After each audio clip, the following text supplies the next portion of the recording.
Vou tirar o microfone porque eu fico escondido aqui atrás do computador, então vou um pouco mais para cá. Então, boa tarde a todo mundo. Eu sou Augusto Bafa, eu vou falar um pouco sobre a inteligência artificial. O que é isso?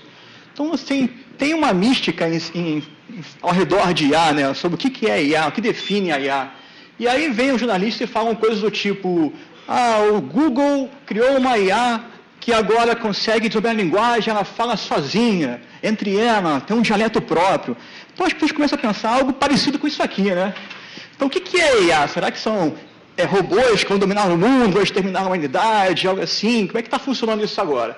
Isso aqui é um pouco da ótica ainda de Hollywood, né? Falando um pouco de IA, né? no que poderia, né? Futuros distópicos, mas o que poderia de fato vir a ocorrer, talvez mais próximo disso aqui, né? De robôs que se passam por humanos, que têm uma simulação de consciência, que podem fazer um pouco de companhia e tal. Mas o que é a definição clássica de IA?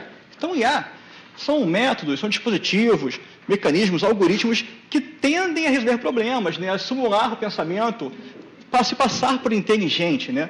Tentar mais ou menos simular a inteligência humana. Isso está muito longe ainda de ser um humano, né? De fato, né?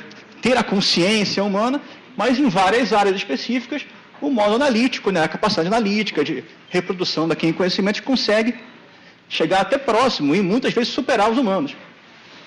Mas, basicamente, quais são as principais áreas de estudo de IA? Então, tem 4 grandes áreas aqui, separações que a gente pode determinar, que são, primeiro, a área que estuda sistemas que agem como humanos. Então, sistemas eles não estão ali sendo humanos, mas estão se passando, estão simulando, estão imitando. Eles não têm nenhuma consciência do que estão fazendo, mas eles, aparentemente, conseguem agir como os humanos. Um pouco da forma de pensar como os humanos, aí é um pouco da área biológica, né? Do estudo biológico de como funciona o pensamento, simular um pouco as redes neurais, né? O deep learning está vindo aí para isso também, algoritmos genéticos, coisas que você pode ter inspiração na biologia. Sistemas que pensam racionalmente, então aqui a gente está falando de sistemas mais lógicos, sistemas que seguem regras, sistemas que conseguem simular algum tipo de capacidade de conhecimento humano. E sistemas que agem racionalmente. Aqui, um pouco mais específico, não o racional humano, porque muitas vezes o humano pode errar ou acertar, mas sistemas que conseguem alcançar metas, conseguem a melhor resposta possível, né, a melhor forma possível de responder o problema.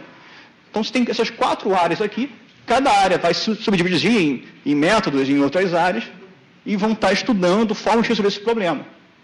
Mas, como aplicar a inteligência artificial? Como aplicar isso em seguros, né? Como é que isso tem sido feito? Isso, vamos dizer assim, que não é tão novo, né? Já tem se pensado um pouco isso já há algum tempo. Então, pensando aqui no seguro de automóvel, como é que isso era feito e ainda é feito hoje em dia? A pessoa vai lá, preenche um formulário, tem toda a política do seguro ali, análise do risco do seguro, então ele vai preencher todos os seus dados aqui pessoais, né, característicos dela, idade, profissão, onde ela mora, e também alguns hábitos que ela pode ter no seu perfil aqui. Falando de carros, onde é que o carro fica? Se ele fica parado ou se vai usar ele para trabalhar. E tem até eu destaquei aqui, uma pergunta que eu sempre achei engraçada. Se você estuda ou não. Poxa, se eu estou querendo um seguro para o meu carro fica parado na minha garagem, por que o fato de eu estudar pode influenciar no preço do seguro? Então, isso tem, obviamente, uma explicação, e essa explicação está um pouco mais no comportamento, né? Está lá no banco de dados. Então, toda análise, né, desde os 90, a gente tem investido muito em sistemas especialistas, sistemas que vão auxiliar ali no dia a dia das empresas. Em 2000, teve um investimento muito forte em data marts, data warehouses, data mining, para analisar esse conhecimento, tentar extrair regras, né? Bom, se eu tenho ali o meu histórico dos meus clientes, né, do comportamento deles, como é que eu faço para aprender um pouco mais com isso? Então, as empresas começaram a investir, olhar para dentro do seu histórico e, em cima disso, auxiliar na análise das regras, a definição da política, né? Bom, se eu tenho esse histórico todo, o que deu certo e deu errado, o que eu posso fazer? Se eu tenho uma nova pessoa querendo aqui a prospecção de um seguro, o que eu tenho que fazer? Eu devo, de fato, conceder o seguro ou não? Qual é o risco? Qual é a faixa de risco que ele está? Qual é o grupo social que ele está? Qual é a classe que ele vai ter se investido ali? Isso aqui também acontece muito fortemente em crédito. Uma análise de crédito também tem uma rotina de crédito que a pessoa faz análise pelo banco de dados E com isso consegue extrair essa informação. Mas e hoje em dia, né? Como é que está isso hoje em dia? Bom, tem várias oportunidades que podem ser utilizadas com as novas tecnologias. Então, a ideia do Insurtech está vindo justamente para poder alinhar com as novas tecnologias tudo que pode ser feito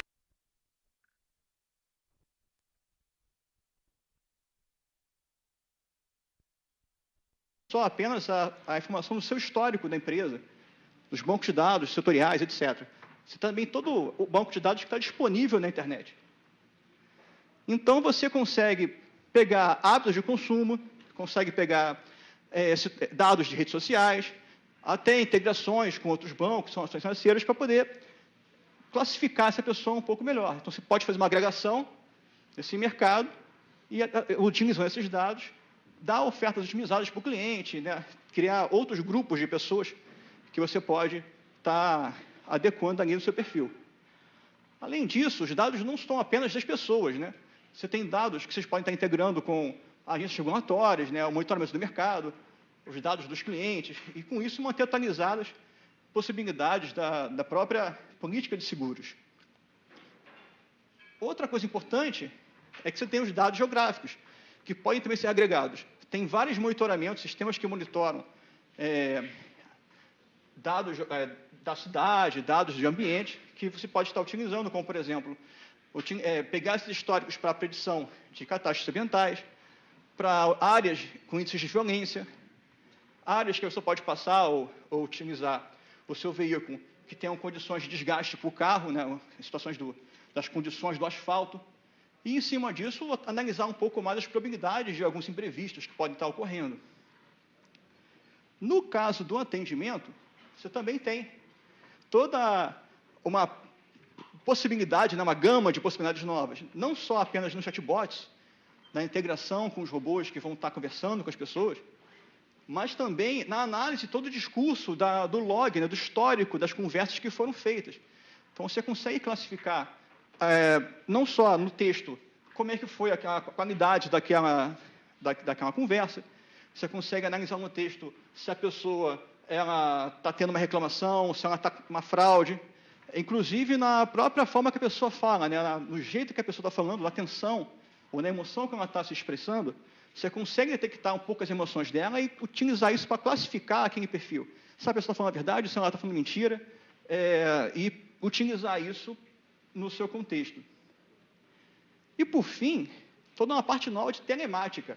Então, se a gente está falando de sensores, né, de novas tecnologias que estão agregando a informação, a gente pode utilizar isso não só para auxiliar a decisão da empresa, mas como também para beneficiar o seu cliente. Então, por exemplo, se eu tenho um rastreador no carro e se o cliente permitir o uso desses dados, eu posso utilizar isso para analisar o perfil de como ele usa o carro, por onde ele passa, e com isso eu posso classificar ele um pouco melhor. Talvez, quem sabe, dar um pouco de algum desconto, algum bônus para ele, né? Hoje já tem algumas empresas que dão bônus quando a pessoa não tem multa, quando ela vai renovar o seu carro, você consegue beneficiar isso no seguro.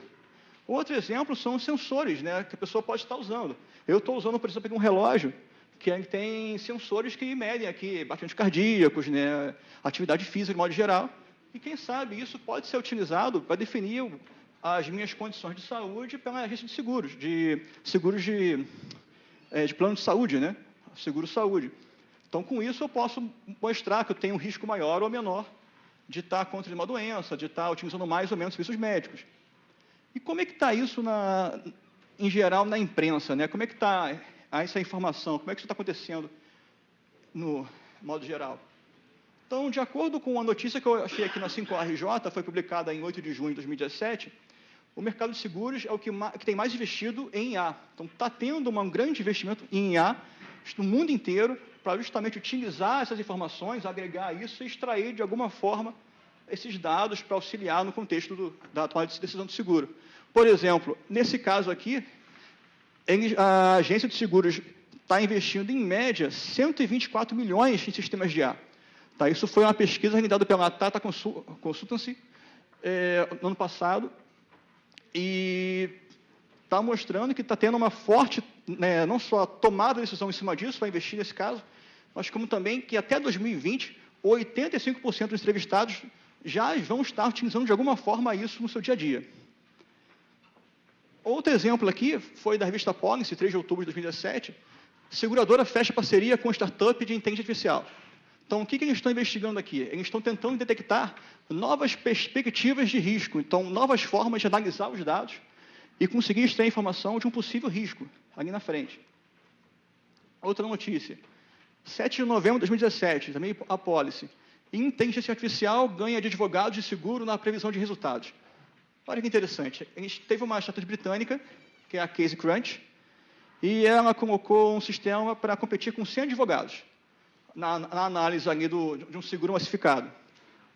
E aí teve um acerto de 62% no caso de um sinistro ou não, pelos advogados, mas a IA conseguiu 87%. Então, com isso, demonstrou-se que é possível superar ali, nesse tipo de análise, né, os humanos. E teve uma questão aqui, que parece que a IA tem a melhor compreensão de fatos não legais que em relação aos advogados. Os advogados estão muito focados ali no contexto legal, estão muito mais focados nas regras do que a IA, porque ela consegue analisar isso como um amplo. E para fechar, uma notícia não muito boa, então, a empresa de seguros no Japão substitui 34 funcionários por sistema de IA. Então, essa empresa, que é a Fukoku Mutual Life, ela está investindo no IBM Watson, está trocando, né, o seu sistema pelo Watson para tentar auxiliar, né, e tentar melhorar ali o seu contexto. E, na verdade, o que o Watson vai fazer é analisar o histórico médico, a duração de internações, procedimentos, tudo isso baseado em documentos que estão manuscritos, né, não são formulários. Então, eles pegam os documentos escaneados, o Watson está lendo esses documentos como se fosse um ser humano, e, com isso, tomando informações, tomando as decisões. A economia que eles vão conseguir é de 3 milhões por ano, sendo que o investimento inicial foi de 5 milhões. Então, com isso, eles conseguem rapidamente reaver esse valor investido.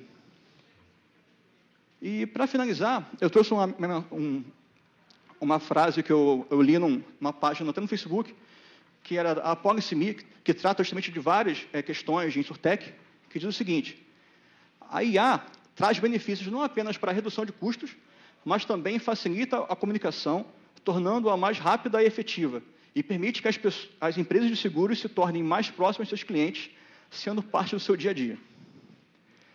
Era isso que eu tinha aqui para falar para vocês. E agora eu vou passar a palavra para o Rafael Nasser.